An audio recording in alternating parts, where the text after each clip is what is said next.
We are going to get to foreign hotspots in a few moments, but the next segment is fitness to be president of the United States. Mr. Trump, at the last debate, you said your talk about grabbing women was just that, talk, and that you'd never actually done it. And since then, as we all know, 9 women have come forward and said that you either groped them or kissed them without their consent. Why would so many different women from so many different circumstances over so many different years, why would they all in this last couple of weeks make up, you deny this, why would they all make up these stories? And since this is a question for both of you, Secretary Clinton, Mr. Trump says what your husband did and that you defended was even worse. Mr. Trump, you go first. Well, first of all, those stories have been largely debunked. Those people, I don't know those people. I have a feeling how they came. I believe it was her campaign that did it. Just like if you look at what came out today on the clips, where I was wondering what happened with my rally in Chicago and other rallies where we had such violence. She's the one in Obama that caused the violence. They hired people, they paid them $1,500, and they're on tape saying, be violent, cause fights, do bad things. I would say the only way, because those stories are all totally false, I have to say that. And I didn't even apologize to my wife, who's sitting right here, because I didn't do anything. I didn't know any of these women. I didn't see these women. These women, the woman on the plane, the woman, I think they want either fame or her campaign did it. And I think it's her campaign, because when I saw what they did, which is a criminal act, by the way, where they're telling people to go out and start fistfights and start violence. And I'll tell you what, in particular in Chicago, people were hurt and people could have been killed in that riot. And that was now all on tape, started by her. I believe, Chris, that she got these people to step forward. If it wasn't, they get their 10 minutes of fame. But they were all totally, it was all fiction. It was lies and it was fiction. Well, Secretary Clinton. At the last debate, we heard Donald talking about what he did to women.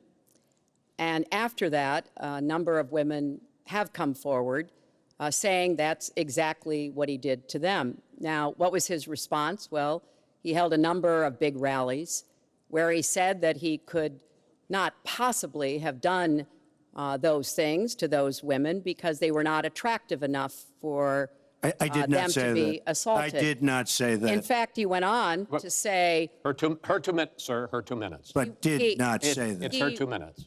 He went on to say, look at her. I don't think so. About another woman, he said, that wouldn't be my first choice.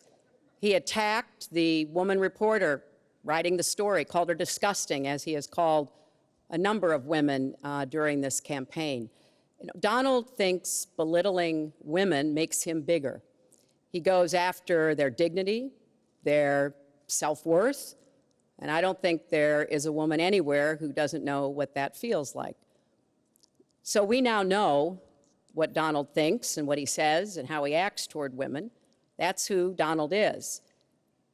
I think it's really up to all of us to demonstrate who we are and who our country is, and to stand up and be very clear about what we expect from our next president, how we want to bring our country together, where we don't want to have the kind of pitting of people one against the other, where instead we celebrate our diversity, we lift people up, and we make our country even greater. America is great because America is good. And it really is up to all of us to make that true now and in the future, and particularly for our children and our grandchildren. Mr. Trump. Nobody has more respect for women than I do. Nobody. Nobody has more respect. Please, everybody. And frankly, those stories have been largely debunked. And I really want to just talk about something slightly different. She mentions this, which is all fiction, all fictionalized, probably or possibly started by her and her very sleazy campaign. But I will tell you, what isn't fictionalized are her emails, where she destroyed 33,000 emails criminally, after getting a subpoena from the United States Congress. What happened to the FBI? I don't know. We have a great general, four-star general, today, you read it in all the papers, going to potentially serve 5 years in jail for lying to the FBI. One lie. She's lied hundreds of times to the people, to Congress, and to the FBI.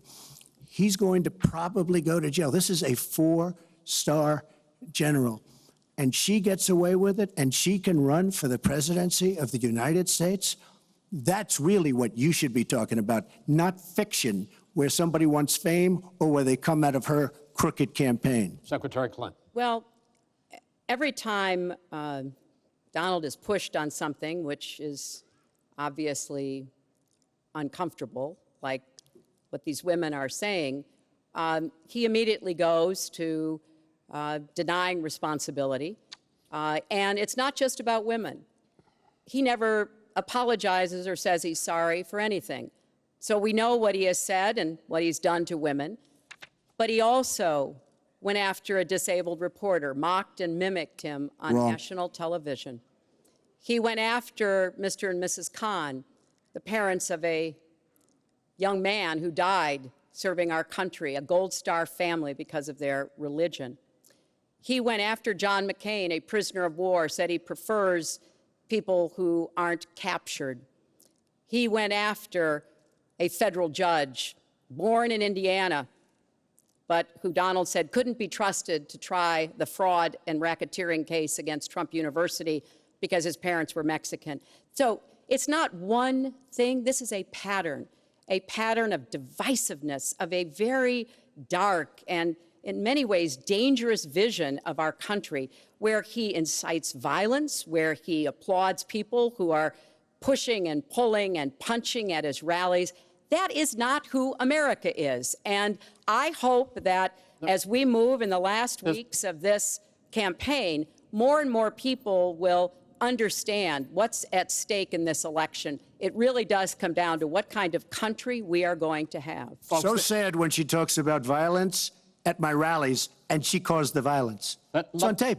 The other things are false, but honestly, I'd love to talk about getting rid of ISIS, and I'd love to talk about other things. Okay. But those other charges, as she knows, are false. In this bucket about fitness to be president, there's been a lot of developments over the last 10 days since the last debate. I'd like to ask you about them. These are questions that the American people have. Secretary Clinton, during your 2009 Senate confirmation hearing, you promised to avoid even the appearance of a conflict of interest with your dealing with the Clinton Foundation while you were Secretary of State. But emails show that donors got special access to you. Those seeking grants for Haiti relief were considered separately from non-donors, and some of those donors got government contracts, taxpayer money. Can you really say that you kept your pledge to that Senate committee? And why isn't what happened and what went on between you and the Clinton Foundation, why isn't it what Mr. Trump calls pay to play? Well, everything I did as Secretary of State was in furtherance of our country's interests and our values. The State Department has said that. I think that's been proven. But I am happy. In fact, I'm thrilled to talk about the Clinton Foundation because it is a world-renowned charity. And I am so proud of the work that it does. You know, I could talk for the rest of the debate. I know I don't have the time to do that. But just briefly, the Clinton Foundation made it possible for 11 million people around the world with HIV/AIDS to afford treatment. And that's about half of all the people in the world who are getting treatment.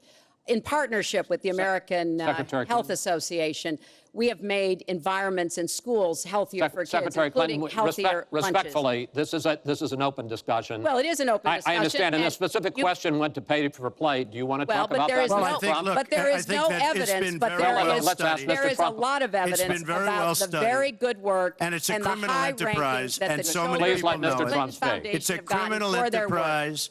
Saudi Arabia giving $25 million, Qatar, all of these countries. You talk about women and women's rights. So these are people that push gays off buildings. These are people that kill women and treat women horribly, and yet you take their money. So I'd like to ask you right now, why don't you give back the money that you've taken from certain countries that treat certain groups of people so horribly. Why don't you give back the money? I think it would be a great gesture. Well, because she takes a tremendous amount of money, and you take a look at the people of Haiti. I was at a little Haiti the other day in Florida, and I want to tell you, they hate the Clintons because what's happened in Haiti with the Clinton Foundation is a disgrace.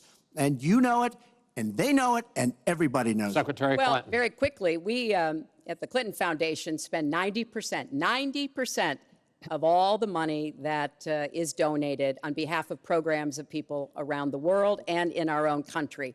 I'm very proud of that. We have the highest rating from the watchdogs that follow foundations, and I'd be happy to compare what we do with the Trump Foundation, which took money from other people and bought a 6-foot portrait of Donald. I mean, who does that? It just was astonishing. But when it comes to Haiti, Haiti is the poorest country in our hemisphere. The earthquake and the hurricanes, it has devastated Haiti. Bill and I have been involved in trying to help Haiti for many years. The Clinton Foundation raised $30 million to help Haiti after the catastrophic earthquake and all of the terrible problems the people there had. We've done things to help small businesses, agriculture, and so much else. And we're going to keep working to help Haiti because it's an important part of the American They don't want you to help them anymore. I'd like to mention one thing.